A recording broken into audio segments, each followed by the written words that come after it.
नमो भगवते वासुदेवाय।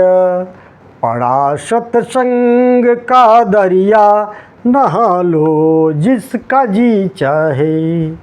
करो हिम्मत जरा डुबकी, लगा लो जिसका जी चाहे। पड़ा सत्संग का दरिया, नहा लो जिसका जी चाहे। हजारों रत्न है इसमें, एक से एक बड़े आला। किसी का डर नहीं कुछ भी, उठा लो जिसका जी चाहे। पड़ा सत्संग का दरिया, नहा लो जिसका जी चाहे। करो हिम्मत जरा डुबकी, लगा लो जिसका जी चाहे। मिटे संसार का चक्कर, लगे नहीं मौत की टक्कर। करे हैं पार भव सागर, करा लो जिसका जी चाहे। पड़ा सत्संग का दरिया, नहा लो जिसका जी चाहे। करो हिम्मत जरा डुबकी, लगा लो जिसका जी चाहे। बनावे चोर से साहू, मिटावे दुष्टता मन की। कड़े जड़ मूल पापों का, कटा लो जिसका जी चाहे। पड़ा सत्संग का दरिया, नहा लो जिसका जी चाहे। करो हिम्मत जरा डुबकी, लगा लो जिसका जी चाहे। बनावे रंक से राजा, बड़े राजों के महाराजा। श्रेष्ठ से श्रेष्ठ अपने को, बना लो जिसका जी चाहे। पड़ा सत्संग दरिया का, नहा लो जिसका जी चाहे। करो हिम्मत जरा डुबकी, लगा लो जिसका जी चाहे। करते यह मुक्त जीवन ही, मिटे संताप दुख सारे। रंगे हरि प्रेम के रंग में, रंगा लो जिसका जी चाहे। पड़ा सत्संग का दरिया, नहा लो जिसका जी चाहे। करो हिम्मत जरा डुबकी, लगा लो जिसका जी चाहे। ओम हरि ओम। ओम नमो भगवते वासुदेवाय। सज्जनों, आप देख रहे हैं हमारे अनंत पत्र न्यूज़ चैनल पर श्री वराह महापुराण की कथा। आज की कथा का प्रसंग है कि मातृकाओं की उत्पत्ति की कथा है और अष्टमी तिथि की महिमा है। सीधा चलते हैं कथा की तरफ। मुनिवर महातपा कहते हैं, पूर्व समय की बात है। भूमंडल पर एक महान पराक्रमी राक्षस था। अंधक नाम से वह विख्यात था। ब्रह्मा जी द्वारा वर प्राप्त कर उसका अहंकार चरम सीमा पर पहुंच गया था। सभी देवता उसके अधीन हो गए थे। देवताओं ने सुमेर पर्वत छोड़ दिया और दानव के भय से दुखी होकर वे ब्रह्मा जी की शरण में गए। पितामह ब्रह्मा ने कहा, सुरगणों कहो तुम्हारे आने का क्या प्रयोजन है।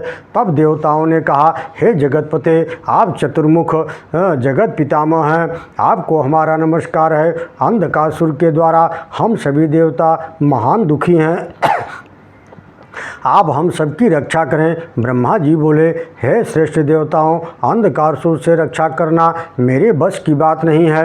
हाँ, शंकर जी अवश्य सर्वसमर्थ हैं। हम सभी उनकी ही शरण में चलें, क्योंकि मैंने ही उस अंधक को वर दिया था कि तुम्हें कोई भी मार न सकेगा।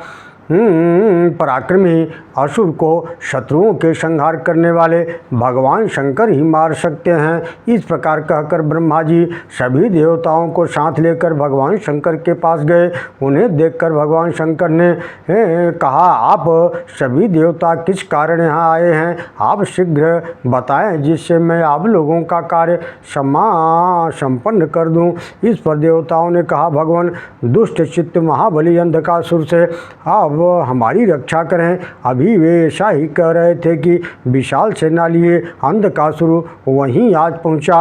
कैलाश पर उसकी इच्छा थी कि वह युद्ध में चतुरंगड़ी सेना के सहारे शंकर जी को मारकर उनकी पत्नी पार्वती का अपहरण कर लेगा। रुद्र भी युद्ध के लिए तैयार हो गए। देवता उनका साथ देने के तैयार हुए। फिर वासुकी तक्षक धनंजय को स्मरण किया, अपना कंकड़ करधनी बनाया, जिसमें नील नाम से प्रसिद्ध एक दैत्य हाथी का रूप धरकर भगवान शंकर के पास आया और कुछ कहना ही चाहा था कि वीरभद्र ने भी सिंह का रूप धारण कर उसे तत्काल मार डाला। उस हाथी का चर्म अंजन के समान काला था। वीरभद्र ने उसकी चमड़ी उधेड़कर उसे भगवान शंकर को समर्पित कर दिया। तभी से भगवान शंकर गजाजिनधारी हुए। इस प्रकार गज चर्म पहनकर भगवान शंकर श्वेत सर्प का आभूषण भी धारण कर लिया।